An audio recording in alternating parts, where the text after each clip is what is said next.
ছোটবেলায় দেখতাম বাড়িতে বসে পশ্চিম এই দিকে দেখা গেছে ওই জায়গা থেকে 10 মাইল দূরে এক জায়গায় গেলে দেখা গেছে পশ্চিম আর এক দিকে। আমি ছোটবেলায় অনেক টেনশনে পড়তাম, এটা কি? বাড়িতে দেখলাম পশ্চিমে, এই বাড়ির মসজিদে নামাজের সময় গেলাম বেড়াতে কোথাও অথবা কোনো এক জায়গায় গিয়ে দেখি কাবা ওই দিকে নেই, আর এক দিকে।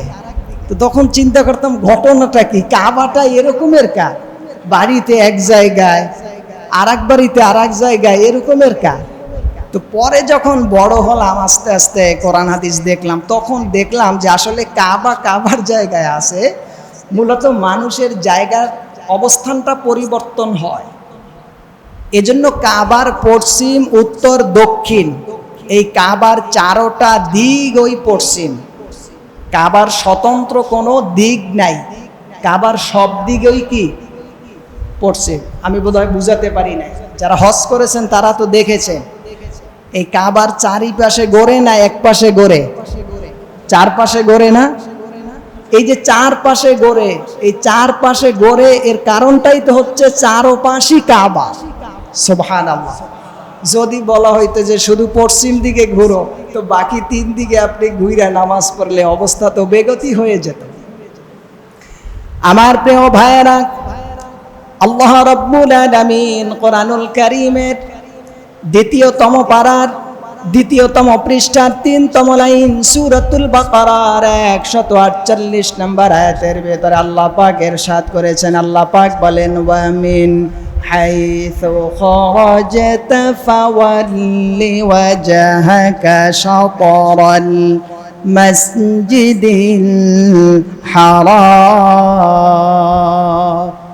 আল্লাহ পাক এই আয়াতের ভিতরে যদি মসজিদে হারাম না বলে মসজিদে কাবা বলতেন, তাহলে বান্দার জন্য সরাসরি কিবলার দিকে ঘুরে নামাজ আদায় করতে গিয়ে হাজার হাজার মাইল দূরে যারা দুনিয়ার প্রান্তে আছে, তারা খোদ কাবার দিকে ঘুরে ফিরে নামাজ আদায় করতে গিয়ে মাঝে মাঝে হয়তো ভুল হয়ে যেত। সেজন্য বান্দা যেন কোনো জায়গায় গিয়ে বিপদে পড়ে না যায়, ওই রব আল্লাহ পাক বান্দার কঠিন জায়গাকে সহজ করার ক্ষেত্রে সরাসরি কাবার কথা উল্লেখ না করে মসজিদে হারামের এরিয়াটা বড় বানিয়ে দিয়ে আল্লাহ পাক বুঝিয়েছেন, এইবার তোমরা আমার মসজিদে হারামের এরিয়ার দিকে ঘুরে নামাজ আদায় করলে তোমার সামান্য হেরফের কাবা থেকে হয়ে গেলে তোমার নামাজের সমস্যা হবে না। কারণ তোমার নামাজ যাতে হয়ে যায় সেজন্য আমি সরাসরি কাবা না বলে মসজিদে হারাম বলে বান্দার ইবাদতটাকে আমি আল্লাহ পাক সহজ করে দিয়েছি।